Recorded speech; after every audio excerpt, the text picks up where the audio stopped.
તો ગુજરાત ફર્સ્ટની અપીલથી ભરૂચમાં શરૂ થઈ સ્ટ્રીટ લાઇટ. ગુજરાત ફર્સ્ટની અપીલથી ભરૂચમાં દૂર થયો અંધારપટ. 2 દિવસથી કલેક્ટર કચેરીથી સિવિલ સુધી હતો અંધારપટ.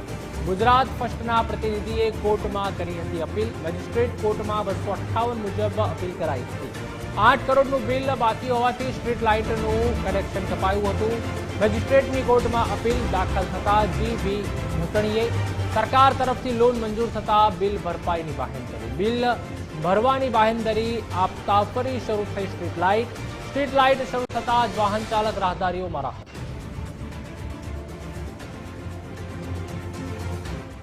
ભરૂચ જિલ્લામાં છેલ્લા 5 દિવસથી નગરપાલિકા દ્વારા લાઇટ બિલની ભરપાઈને લઈને સ્ટ્રીટ લાઇટના કનેક્શનો કાપી નાખવામાં આવ્યા હતા. 2000 થી વધુ સ્ટ્રીટ લાઇટો બંધ હતી. ભરૂચમાં જે ગુજરાત ફર્સ્ટના પ્રતિનિધિ તરીકે દિનેશ મકવાણા એટલે મેં જાતે સવારે કલેક્ટરની કોર્ટમાં એક અપીલ દાખલ કરવામાં આવી હતી નગરજનોના હિતમાં કે અંધારપટના કારણે લોકોને હાલાકી ભોગવવી પડે છે, અકસ્માત સર્જાય છે, કોઠાપાપડીના મેળામાં તકલીફનો સામનો કરવો પડી રહ્યો છે. અને આજે સવારે અપીલ દાખલ થઈ અને રાત્રિના સમયે વિવિધ વિસ્તારોના જે સ્ટ્રીટ લાઇટના કનેક્શનો છે તેને જોઈન્ટ કરવામાં આવ્યા છે.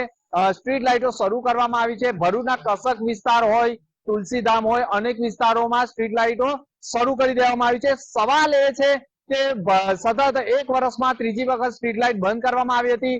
2 વખત સ્ટ્રીટ લાઇટ બંધ કર્યા બાદ પણ નગરપાલિકાએ લાઇટ બિલની ભરપાઈમાં ઉણા ઉતર્યા હતા, લાપરવાહી દાખવી હતી. અને એટલા માટે અંતે ખરેખર ભરૂચ વાસીઓના હિતમાં, નગરજનોના હિતમાં આજે ભરૂચ નગરપાલિકાની વિરુદ્ધમાં આપણે એક અપીલ દાખલ કરી હતી કે ખરેખર નગરપાલિકાની લાપરવાહી હોય, ચીફ ઓફિસર હોય કે જે તે સમયના અધિકારીઓ હોય, પદાધિકારીઓ હોય, તેમણે લાઇટની જે બિલ ભરવાની ભરપાઈ કરવાની હોય છે તેમાં ગંભીર પ્રકારની ફરજમાં બેદરકારી રાખવી છે તેવા આક્ષેપ સાથે આજે દાખલ કરવામાં આવી છે. અને આજે તરત જ એટલે કે સંધ્યાકાળના સમયે સ્ટ્રીટ લાઇટો શરૂ કરવામાં આવી છે.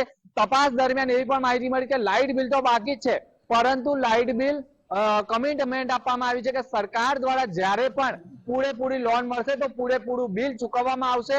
અને એટલા માટે જ અત્યારે નગરજનોના હિતમાં વિવિધ અધિકારીઓ અને તેમની ભલામણોના કારણે સ્ટ્રીટ લાઇટ શરૂ કરવામાં આવી હોવાની માહિતી સાંપડી રહી છે. વિરેન્દ્ર પાટીલ સાથે દિનેશ મકવાણા, ગુજરાત ફર્સ્ટ, ભરૂચ.